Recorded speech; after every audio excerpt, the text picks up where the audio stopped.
Hey guys, Ricky here, owner of DoDContract.com and host of the Government Sales Momentum podcast. Before we get started, I want to tell you about our most popular free training, where we teach you the very first step you need to take to sell products and services to the U.S. military. Go to DoDContract.com/first, and we're going to show you how much the Department of Defense spends on your product or service each year.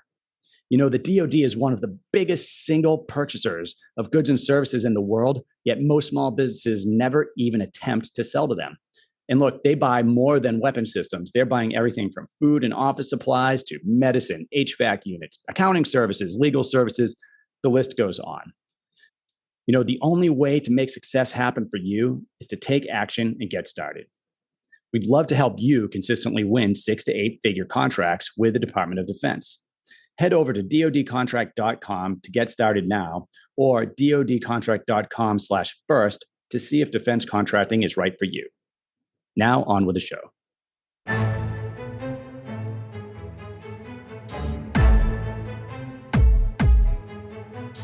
All right, Rick Howard here, and I am talking with Ron Ben-Zeev, if I pronounced your name right, Ron, founder and CEO of World Housing Solutions Incorporated. Hey, how's it going today? Doing great. How are you? Can't complain. I know we were talking a little bit before the podcast about the weather in Florida versus Boston in the summer, and I've got my window open, and you do not at this point, but that's correct. 6 months from now, it'll be the exact opposite, right? So, and you're welcome to visit. Well, hey, that's exactly, 6 months from now, I will visit you for sure. maybe even 8. Awesome. So, hey, I'd like to start off by maybe you could tell us a little bit about World Housing and what you're doing in the federal marketplace, maybe specifically with the Department of Defense. And then we can talk about, maybe challenges and some paths forward for your business. Wonderful. Thank you. And thank you again for the opportunity to be on the podcast. Yeah. So our story is a little bit different, I think, than many folks that started working and selling to the federal government, particularly DoD.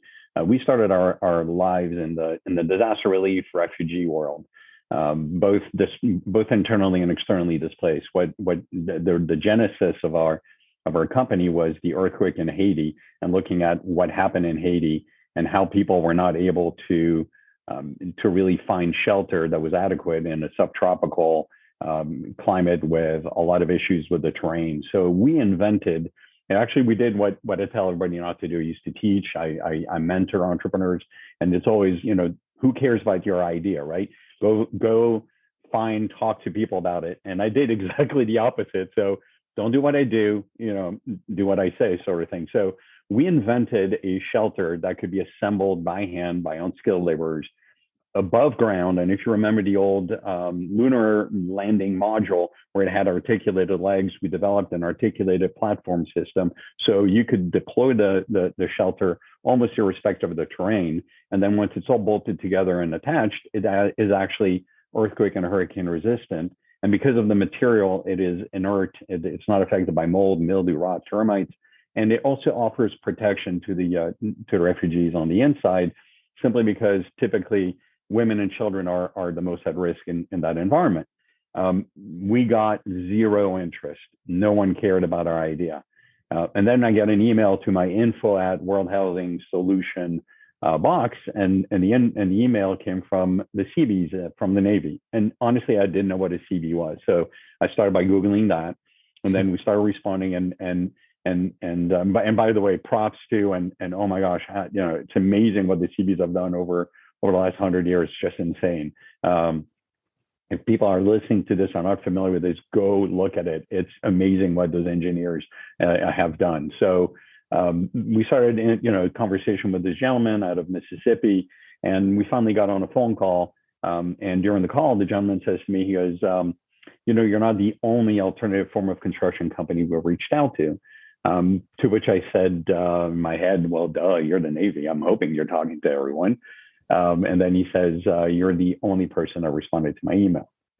And I went, so you mean I'm not the prettiest girl at the dance? I'm the only girl at the dance. To which she kind of chuckled and said, well, I guess you can put it that way.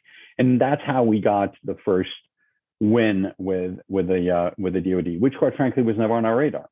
And Right. and he started using it, alphabet soup of acronyms and things, and to me it was like a foreign language. What do you mean? What's a GSA? And no, I don't know what a GSA and Fed biz ups and it was just insane. So a very, very fast learning curve. And we started working with the Navy, and we did both. We did shelters for them, both for the Navy itself and also for the Hearts and Minds program. So let me dive a little bit deeper into the shelter concept. We've designed based upon the requirement that the Navy gave us at the beginning. We expanded on our original refugee shelter concept. And what we've done is, the question that came to us was, we needed bigger, we needed wider, and we needed to keep the same parameters. So for the Navy, the first shelter was, and it's all composite. So it's an insulated composite system, which allows for 2 or 4 people, male or female, to carry the heaviest thing we manufacture can be lifted and carried by 4 individuals, male or female. And that was a requirement. The second requirement was that everything has to fit in a 20-foot container, because not every base can handle more than a 20-footer. And so those are all the things that came to pass. And we built for them a almost 700 square foot shelter that they then assembled in 6 hours in Camp Shelby. 10 individuals who had never done it before, under our supervision, assembled the shelter, then took it apart and reassembled it. That was a big thing. It has to be able to be broken down and rebuilt. That shelter is now 8 years old. It has gone through 4 hurricanes. Can't remember how many tropical storms. It still sits in Mississippi. And it's the worst thing we've ever built, because it was the first thing we've ever built. Right. And we've learned a lot from them, and to this day we still learn a lot. But that's really what we started off with. The second aspect that we had as an issue was, how do we tell the story and how do we convey what we do and what separates us from others, which are in that field is, well, how do you get shelter? Tents, obviously, containers, obviously, and then MilCon, military construction. And we're kind of fitting in the middle, something new to come out there. And so we started telling the story, but from a wrong angle.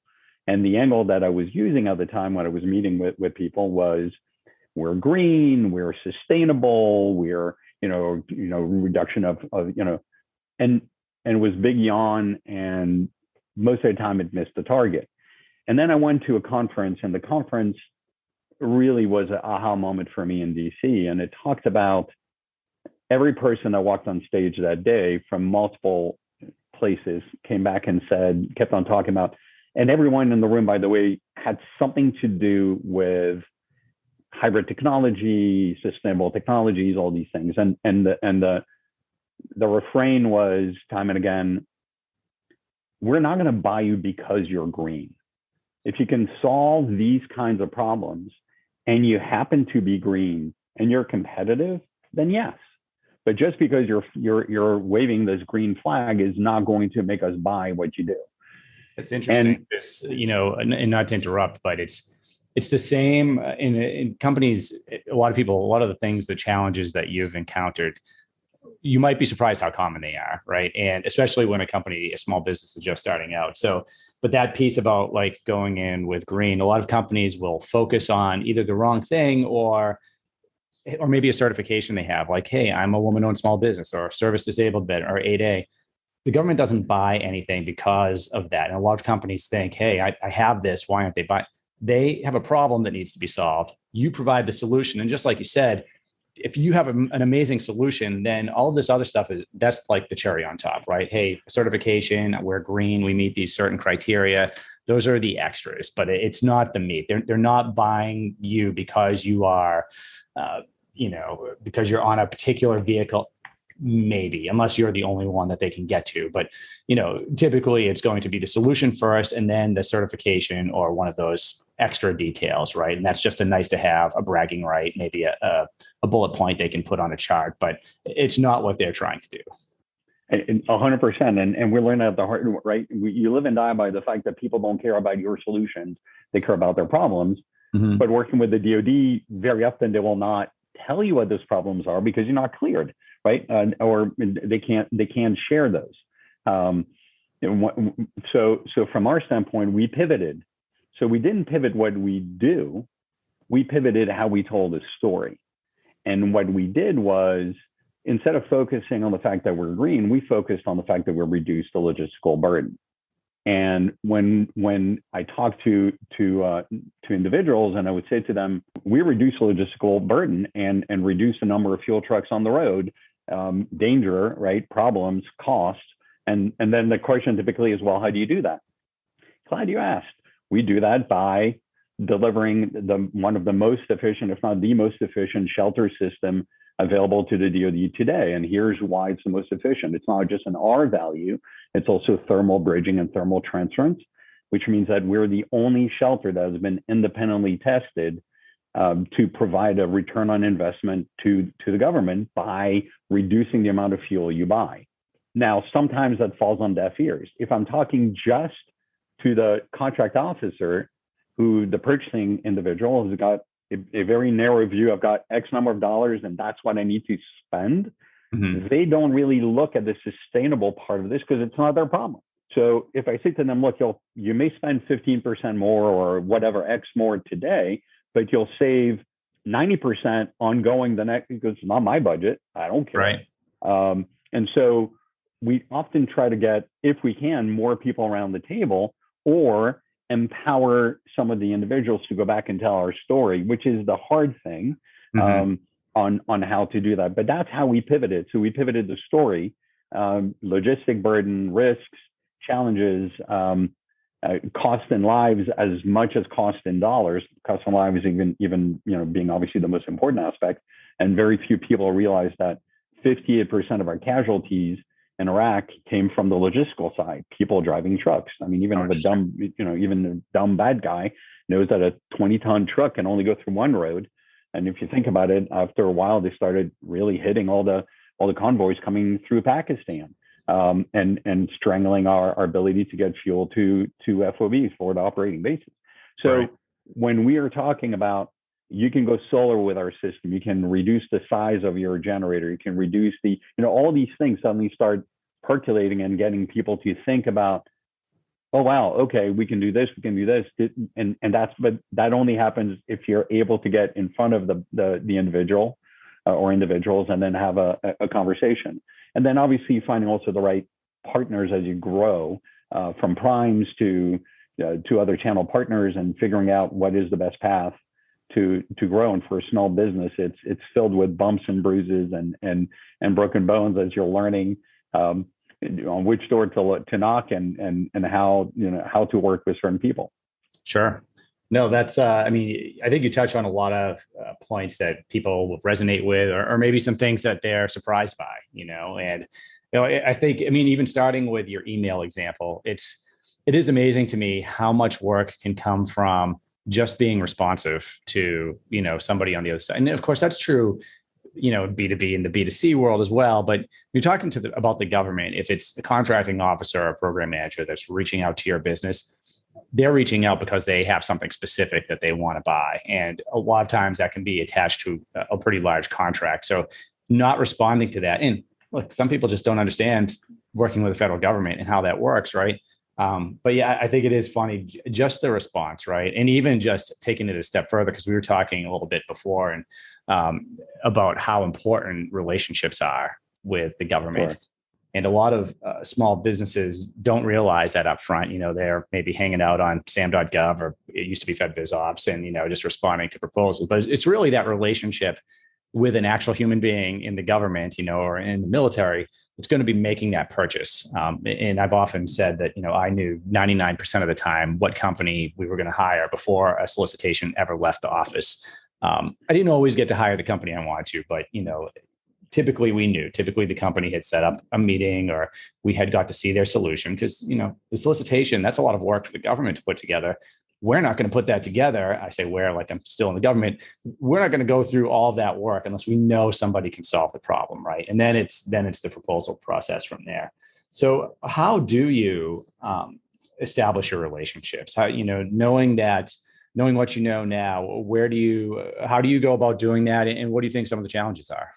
I think for everyone, the challenges are slightly different, depending on what product or service they're trying to move forward. In our case, we're in the shelter space, but we're different because we're a rigid shelter. We got a lucky break whereby we've been defined by the government as expeditionary. So we're in the same category as tents and containers, even though we are a rigid shelter.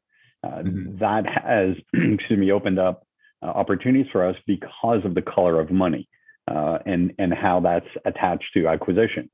And so that has, again, it's a lucky break. We didn't know. We try to make at the beginning, our shelters are as real building looking as possible. And it turned out that was actually the exact opposite that was needed. So we had to undo some of the things that we did. So it looked more like you could take it apart and move it very quickly, even though it's still hurricane and earthquake resistant. And it has a hard stance.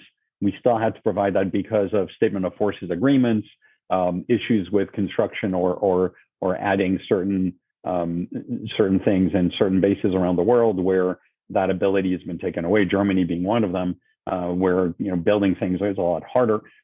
So those are all the things that we learn, and we learn the hard way.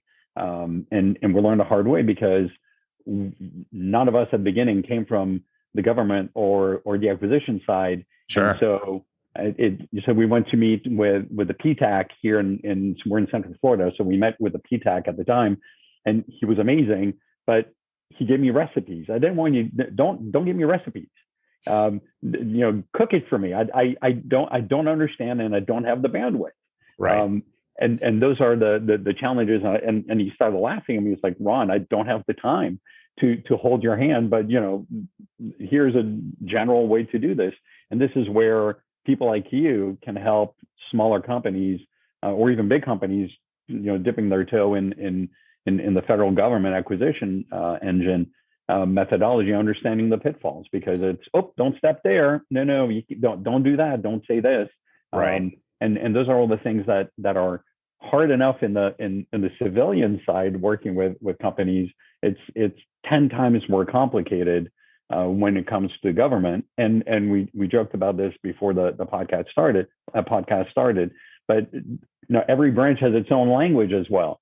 So that you can't presume that the acronym for Army and yet the same acronyms belong to every branch. It doesn't happen that way. And all those things make it more complicated if you don't have the experience of having been in the service. Sure. Absolutely. And, you mentioned even just building off of that, colors of money, right? So for those that may not understand, there are different pots of money. So, and I'll speak directly to like the military, right? And different pots of money we can use for different things, right? Like you have research and development money, you have operation and maintenance money, you have construction dollars. Each of the militaries have different codes associated with these types of money. So it can be a little bit confusing if you're used to dealing with the Air Force and they're throwing out terms like 3,400, 3,600, and then you're working with the Navy or the Army and you're hearing something different. So, and then, by the way, you might be working with another federal agency and you get something completely different, like with the Department of Energy or something. So, it is you're right. It is a different language. And that's why we also talk about how important it is to be focused. And especially when you're starting out, understand who your primary customer is going to be, learn as much as you can about them before you start expanding to different, whether it's services or different, even organizations within a service. And those are hard conversations to have because you don't always get a phone number. You don't always, and that's if you're lucky to actually have interaction directly with the customer. Often you work through primes. And again, people are lazy by nature. And so if you're going through a middle person to sell your devices, your things, it's only as good as how well you train those individuals at representing your company. And how hard or easy is it? If someone calls and say, I need 20 tents, will the salesperson go, well, what is the problem you're trying to solve? And have you thought of maybe this? No, they're going to go 20 tents. Yes. Yep. Absolutely. Yes. Contract officer, we got this and we're on it. As opposed to us going, no, ask these questions. Sure. Does this matter to them? And that's the challenge. And when you're a small company, you don't have 500 salespeople knocking on doors. No, you're absolutely right. And then it's, there's also to point out, and you're probably aware of this at this point, but by the time the contracting officer is involved, typically, not always, but typically we are at the point where the government's ready to make a purchase. And if we're at that point, requirements are set. So they might already have, hey, we need 20 tents, and you might not be able to change that at that point. Whereas where you really want to be, especially with a small business, with a niche like yours, is, hey, let's find out. We know to a certain, like you mentioned, the CVs, right? So if we know the CVs in the Navy are doing a lot of the purchases along those lines, they have the requirement. Now, those we can start reaching out to maybe their program management shops that develop the requirements or are forecasting purchases in the future to have the conversation. Hey, maybe it makes sense before you put a solicitation out or buy something on GSA or whatever you're going to do. Maybe it makes sense for you to go with this option.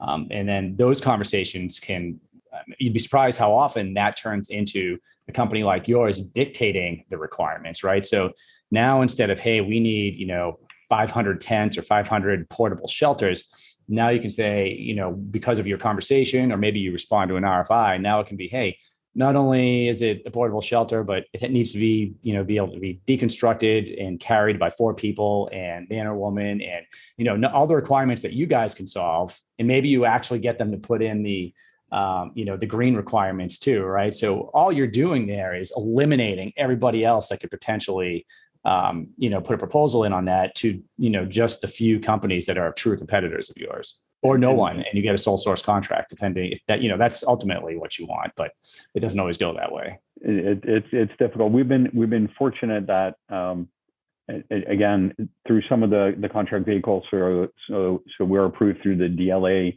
TLS SOE contract, as well as the MRO contract, but we've also had some direct contracts, and all of those give us different avenues. And then working with some of the primes is really a force augmentation process. If you find the right primes that don't just want to add another arrow in the quiver, but they really want to learn and understand how to use the product, and then go talk to their customers, or because they often are in certain regional areas, they hit the same bases, they go talk to the same people, and that becomes kind of a process as well. It's sure. Finding the right dance partner, and then educate them as to what you do, and then keep the finger on the pulse all the time. Again, lots of juggling going on for a small business that has to manufacture, hire, continue, market, sell. So it's a juggling act. And yes, things will drop, right? No one's perfect, but the key is to learn from those mistakes and brush yourself up and continue. Yeah, no question. And I mean, it's a process learning that. One of the things we try to do with a lot of our clients or through our training is, hey, if you're just getting started, a lot of that information is public. So you could start off with a really good roadmap at the beginning, instead of figuring it out as most companies do over time and by making mistakes. You're still going to make mistakes, but we can go in, and this is what I like about public sector. All the information is public, right? So I can go in right now and I can see exactly who's buying. Like, for instance, with your NAICS code, I just looked it up as you were talking, and I could see Defense Logistics Agency buys within just the NAICS code is 79% of everything's going through DLA, at least according to your main NAICS code. And then we can also see how they're buying. Are they using GSA? What contract vehicles are they using? So that gives you before you waste your time, maybe getting a GSA contract when you don't need one. Now you can say, oh, well, only 5% of purchases go through GSA. I don't need this. Or the opposite, 80% is going through GSA. This is something I really need to look at. And like you mentioned, the DLA contract vehicle. How was your experience there? And just, for those listening, at some point, I'm assuming you realize that DLA has a contract vehicle, that it would be good if you or a company listed on that vehicle. Could you talk a little bit about that? So we've been fortunate to work with several primes that have taken us under their wing at the beginning, and still to this day, and have helped us somewhat to navigate the quagmire. And so they've walked us when there are requirements coming up on, how to respond, how to answer properly. What does this mean, or what does that mean? Because again, hiring, experts in the FAR or whatever it is expensive. Yeah. and time consuming. So those are folks that have the expertise. And again, it's a force augmentation. If it's the right partnership, it's the right collaborative agreement, then everybody benefits. And I really mean everyone, from the soldier to the acquisition system to the prime to us, right? So the key is resolving the problem on the ground. And if it's explained correctly, right? We also chatted briefly about that, because there are certain requirements that don't have visibility on. I've had meetings I've had phone calls where the person on the phone says, "Hey Ron, I need a quote for 10 shelters and they need to go to Africa." And I went, "That's a big continent. Can we narrow that down just a little bit?" And the individual on the phone chuckled and said, "Yep, absolutely. Let me do that for you. Africa." Yeah. And I said, "You mean you're not going to tell me where it goes?" "Nope, I'm not going to tell you where it goes. So it needs to be rated for sub-Saharan desert conditions to the top of Kilimanjaro with snow." The person said yes. I'm like, "Okay, we'll give you a quote." And we have shelters that were dropped off in certain locations, and I don't know where they are. That were picked up, moved, assembled by hand, by those individuals, and it sits somewhere in Africa. But those are the things that sometimes you cannot have a fully transparent conversation. And I'll give you as an example. We were invited recently to do a briefing and a demonstration, and we couldn't, because there's no one on our staff that had a TS level clearance. So we're outside the club looking in, going, "Wait, yep, I've been invited." So yep, but we still can't let you in. And so those are things like, okay, say come back next year, make sure you've got the right folks on either partner up with or on your staff, so that we can let you in. And sure. and again, those are you walk around and mope and you go, okay, lesson learned. Let's figure this out and start reaching out to some of our contacts so we can capitalize on some of those things. Yeah, no, those are good points. And I mean, look, I from the other side, I experience some of that now, right? So, I do, one of my clients, I win their contracts for them, right? And so, but as an outside person, like I'll get the same things, like, "Hey, this is what we're looking for. Hey guys, that's really broad and unspecific." And I know just as an example of what I will do in those situations is I'll respond to their broad and unspecific requirements. And ask, just as you did. What I've also noticed is once they realize that, it's a real company that has a real solution and we provide value, then I can usually get a little bit more out of them. They may never tell me what part of Africa they're going to, right? But I might be able to get, hey, does it need to have, some type of energy source or, whatever specifics to your business there are. You might be able to get things that they can say that aren't going to give away, the whole farm. So how many users there are going to be, and what's the questions are endless of what you can get, but any information you can get is going to help you obviously put a proposal together or refine something that's going to hit their need. And because everyone's not going to ask those questions like that you're asking. A lot of companies will just put a proposal together based on nothing or the solicitation that came out with no relationship and see if they win. And, they might win 1% of those or none or whatever it is, but it's never going to be as good as what you're doing. Yeah, sticking a line on the water without a hook or bait, you're not going to catch any fish. Yeah. And so sometimes most of the time we get lucky because we find the right people that are interested in the concept and see the broader picture. Right? We talked about the chessboard and how much of the playing field does the person you're talking to really see, from sustainment to acquisition to long term. And so we were fortunate and blessed to work with the Marine Corps at the Pentagon level in support of the F-35 program, where we were approached to design a concept. They wanted to create a jump talk that fit on 463 Lima pallets. Basically they said to us, we're going to give you 4 pallets.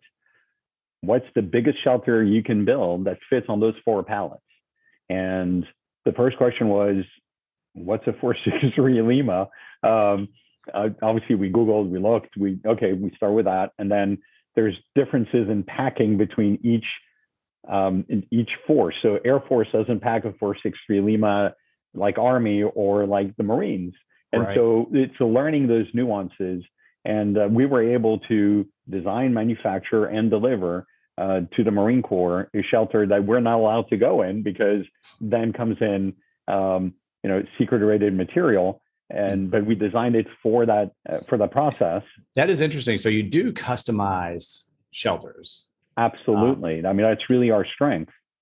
Interesting. And then, so, I mean, if they're using those shelters for anything that's classified, like obviously there are parameters that are associated with that, that you Correct. with if you're building that, that is an extremely, not only is it niche, but high value proposition. And Correct. I guess for any government people listening to, to be able to build a mobile skiff that's actually approved and that you can use deployed. I mean, that is a big thing. So that's a big win for you guys. I'm curious where, because it sounds like you've come pretty far. Where are you going from here? What are your goals and challenges going forward? Once upon a time, I didn't know those words, but I've learned since. And wouldn't it be great to be a program of record or win an IDIQ? To be in the same language or the same conversations as the big players, the Western shelters of the world, the Alaska tents, the HDTs, blah blah blah, all of those very large players. I mean, we're not even a rounding error on their balance sheet, but we've been able to win a few nice wins over the years. And yes, we can customize. We're currently in discussions with an Air Force customer who needs a very specific storage facility based on very narrow environments. And yes, we can customize. That's the advantage.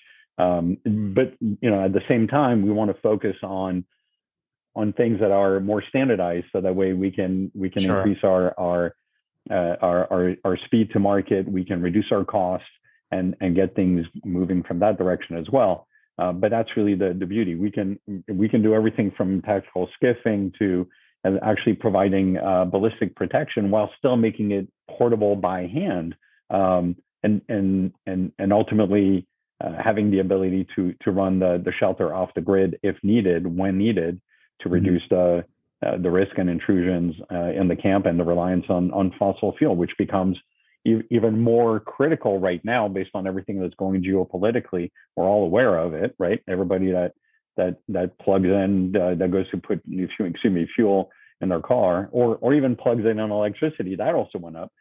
So that becomes even a stronger drumbeat, and that's part of where we really excel.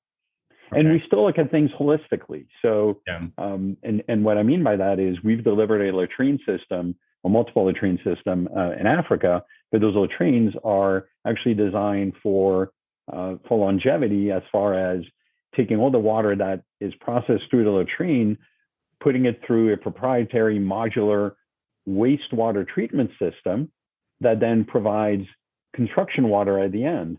So now you can plug it into your sewer treatment plant and use that for roads and dust abatement and whatever else. So thinking about this in a slightly different tack than you may naturally think of. So our roots are still there, right? So when we pivoted at a 90, not at 120. So right. We can still see what our theme, what our ambitions, what our desires were, which was to be green and have a provide an impact. Now that it's doing both. It's doing two things, right? It's both providing a better environment for our troops when they're deployed, but also having a positive impact on the environment. So it's truly a win-win and an honor. Yeah, interesting. No, I mean, it definitely, I could see the value there for the different services. So really, it's just a case of how to scale up, how to find those vehicles that can make you the go-to business to do some of that work. Obviously, you have a lot of past performers, so you're really in a great spot. It's just scaling from here and how you're going to do that.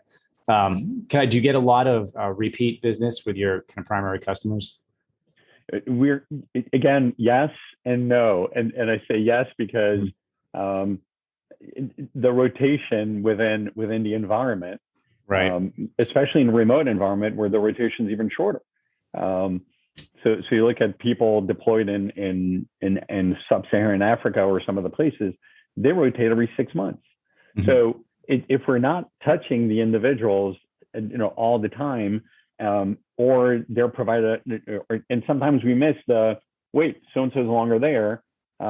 This is now this person. And so we're restarting. Hey, are you familiar with us?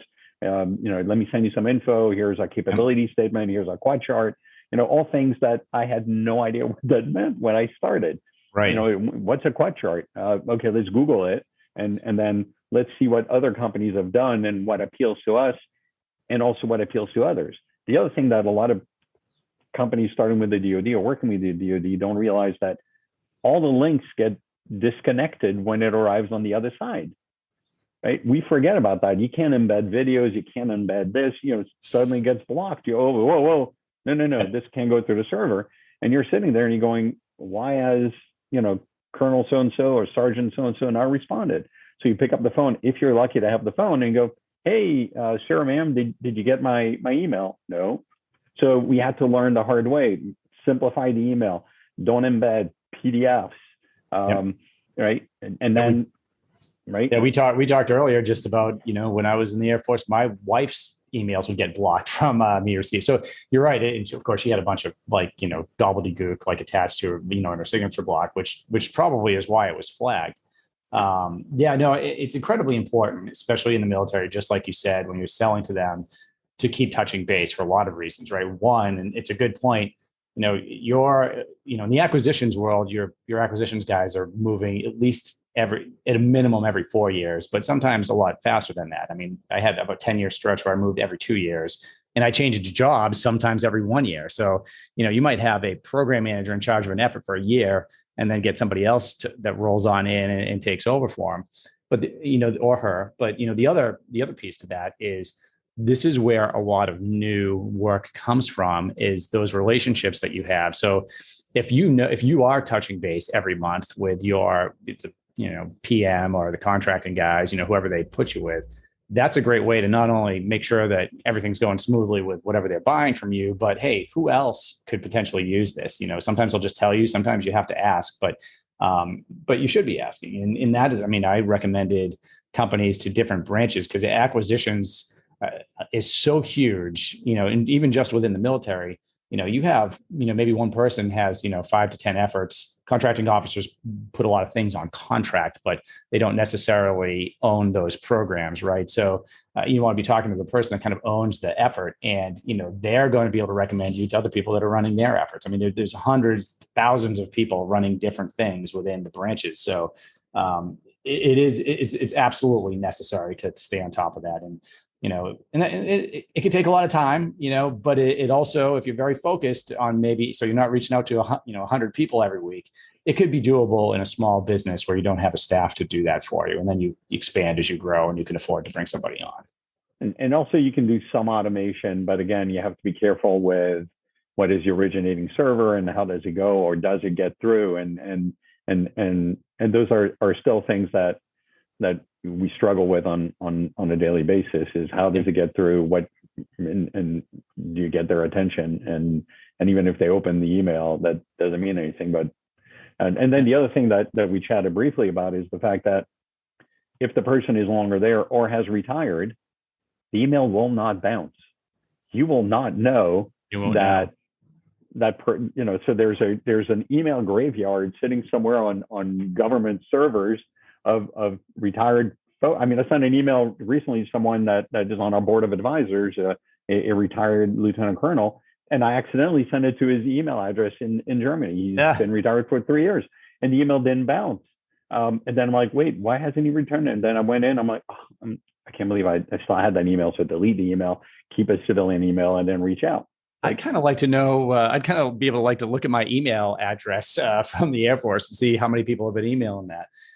Just some tips for you or for anyone listening. So if you do encounter that, there's a couple other ways you can reach out to the person you're trying to get to. One great one is LinkedIn, and it gets overlooked a lot. But, I think most of your acquisitions professionals are going to be on LinkedIn. Most of your officers are going to be on there. And I can remember even being in as a PM running a branch, I would have some companies reach out to me. They're like, hey, Rick, I tried your email, but didn't get anything. I'm like, oh, okay. Cause you're going to respond to that. And I get responses, when I'm going out to people on LinkedIn, I'm usually getting a response, so if I don't on email. And then the other way that you can do it, and you mentioned a PTAC earlier, you can also use your small business office that's associated with that unit. And so if you're really trying to get to somebody that's running an effort and maybe you're responding to an RFI or source of SOT and you don't have the relationship, that small business can often set up a meeting with you and the PM. And if it's not, if they're reluctant to do it, get a couple of different businesses. Because if you come at them with like 3 businesses that want to know about a specific effort,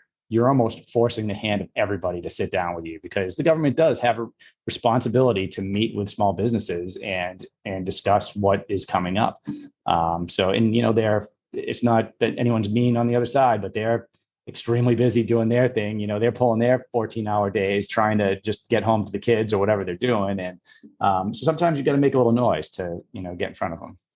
And sometimes you have it's one time I flew to Germany, and from Germany, we drove to a base to the north of Germany for a meeting. And I literally just landed from the US. It was picked up by one of my colleagues, and we drove.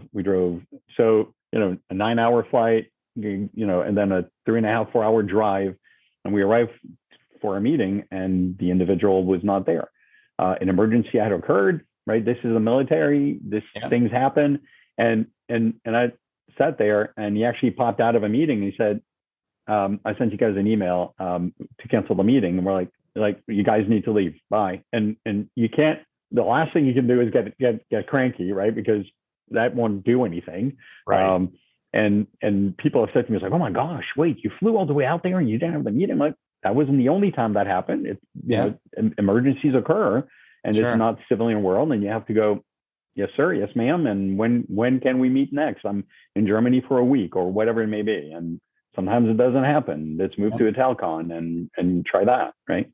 Yep. Sometimes you're right. That's going to happen. I would always bring up the fact that you mentioned it already. Like, be politeful, be respectful, remind them that you flew out there. I was flying last week at a bunch of meetings, and, sometimes had to make sure that each of the individuals knew that I had flights in and out. And, but you're right. Look, especially if you're going overseas or something, or some disaster happens, or there's a deployment, the military personnel, unlike the other federal agencies, they're not free to kind of go and come as they please, right? So if the government says you're going here, or you're deploying here, or you're going to work on this, that's not a choice. That's what they're going to be doing. So you're right. There's definitely some times where you might have to suck up the investment of time and money you made, and just be flexible. But I think most people are going to appreciate that and work with you, and hopefully things move forward on the contracting side. And that's always, and again, there's our great lessons in humility and also in understanding how to work with the government. Yeah. And because they're still, it may be government, but it's still human, right? So, sure. So you have to treat them with respect and deference, and establish a relationship, because that's how we started really gaining traction, is when we had the ability to travel rather than blindly, throw our hook in the water and answering questions that didn't matter. Or not, not understanding the question correctly. Right. And I've mentioned to you, I think, but I used to, in the civilian world, you said to people, say, well, what kind of problems keep you up at night? And I made the mistake at a trade show one time, at a conference for the military, and the person across the table from me, as I'm asking that question, said, so what's your secret clearance? And I went, okay, you can't tell me. So let me rephrase that question. What keeps you up at night that you can share, or be generic or things of that nature. And it can be a little bit off-putting, but it makes sense. There's certain things that we don't know and we should not know, sure, to protect the country's best interests. And that's really, again, learning process. It is. And I always say, this is an art form. This is not an exact science. And it's interesting. I think some of the best art forms are also the most constricted, right? So you have the federal acquisitions regulations putting some constrictions on the way the government has to do business. But once you learn how to operate within there's a lot of art and a lot of creativity and a lot that you can do to ensure that you're successful there and maybe getting a leg up on some of your competitors. So I know I've had you on the line for a while here. Maybe if you could tell us how, if there's a company out there that wants to potentially partner with you on an opportunity, or if the government wants to reach out to you directly, what are some good ways to get to you and World Housing Solution? So the first thing obviously is our website, and it's a little tricky because it's World Housing Solution, singular. We only have one solution, just kidding. But that's the website, it's worldhousingsolution.com. And you can send also an email to info@worldhousingsolution.com. There's a lot of data already on the website. And we're always looking for, for individuals that work in this space that may be interested in collaborating and joining forces, and, big and small, right? Joint venture, and all those things we play very well with others. We love to integrate, and we love to be part of conversations with folks that are smarter and better at this than we are, because there's a lot that we can learn and develop together, solutions that in the end benefit our troops. That's really the drumbeat of what we do. Yep. No, absolutely. Collaborating and partnering is a huge part of federal sales. So yeah, that's a big thing. And so anybody listening that wants to reach out, I'll also put all of the contact information in the show notes. Ron, it's been awesome talking with you and learning more about your business today. Same here, Rick. Thank you for the opportunity, and let's continue to make a difference out there. Absolutely. All right. Take care. Thank you. Bye-bye.